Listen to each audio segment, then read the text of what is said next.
Stella Blade, the highly acclaimed PS5 game by Shift Up, has stirred up some controversy among fans due to alleged censorship. Eagle-eyed players noticed changes to a couple of costumes in the final product, leading to accusations against publisher Sony. The issue revolves around two unlockable outfits in the game, the Holiday Rabbit and Cybernetic Bondage. Fans observed that additional material was added to these costumes, covering up protagonist Eve's ample cleavage. The alterations were reportedly introduced in a Day 1 patch, prompting discussions about censorship. Director Hyung-tae Kim denied accusations of censorship during a launch event, asserting that the final costume shown in the patch is indeed the intended design. However, he acknowledged that this answer might not fully convince users, and internal discussions are ongoing.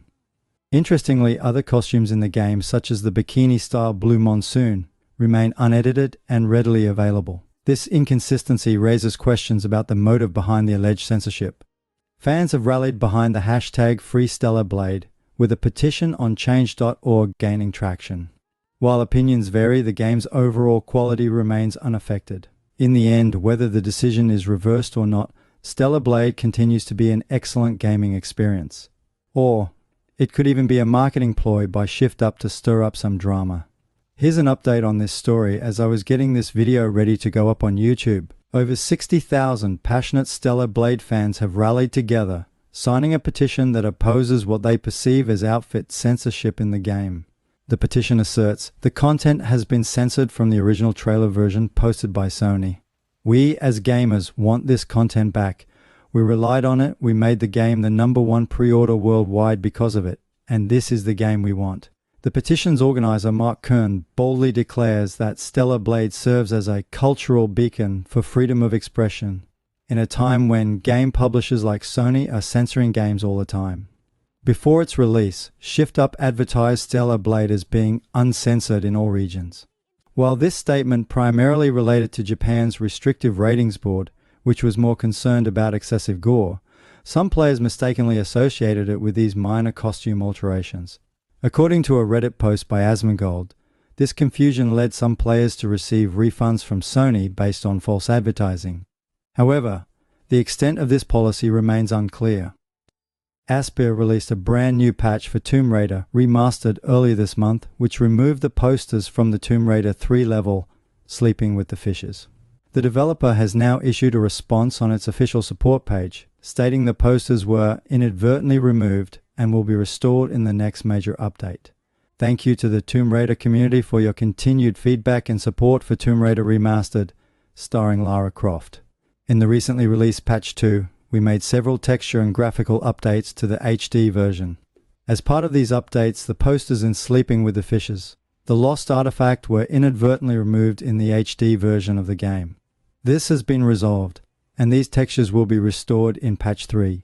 In February, Square Enix had initially forecasted full-year sales of 360 billion yen, approximately $2.3 billion, representing a 16.8% increase over the previous financial year. Despite this growth, profit predictions remained flat at 55 billion yen, approximately $350 million.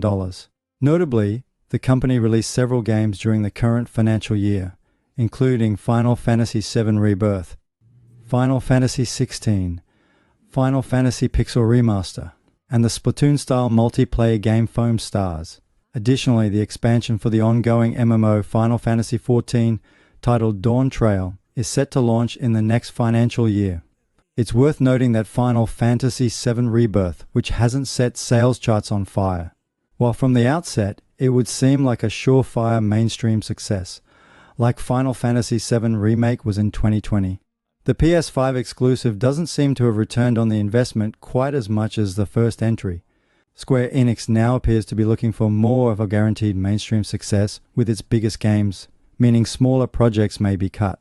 Square Enix also has exciting projects in the works, such as Kingdom Hearts IV, the third game in the Final Fantasy Remake trilogy, and Dragon Quest XII.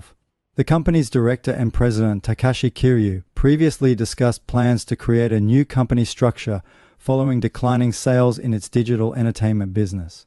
It remains to be seen how these strategic changes will impact Square Enix's future game development and financial performance. Okay guys, check this out. I have waited. Misshapen in the darkness. I have watched your worlds with envious eyes. Soon, I will be ready. Funko Fusion is an upcoming third-person adventure game that's set to land on all platforms on September 13th. Developed by 1010 Games in collaboration with Funko Inc., this game brings together a wild mix of popular franchises, all rendered in the signature Funko Pop, Big Head style. In Funko Fusion, players can expect to encounter characters from over 20 different franchises. Some of the included IPs are quite unexpected, such as Jurassic World, Back to the Future, The Thing, and even the quirky British comedy film Hot Fuzz. This game will land on all platforms on Friday the 13th of September. According to a recent report, AMD, the semiconductor company that provides graphics chips for the PlayStation 5 and Xbox Series X and S, has highlighted a significant drop in gaming demand. AMD's gaming revenue for first quarter 2024 is down 48% compared to the previous year. This decline is primarily due to decreased demand for consoles like the PS5 and Xbox Series X and S, as well as gaming graphics cards. The ongoing cost of living crisis affects consumer spending and has been impacting console sales. AMD does not expect demand to improve in the near future. However, the launch of the Switch 2 and GTA 6 next year could provide a boost to the gaming market.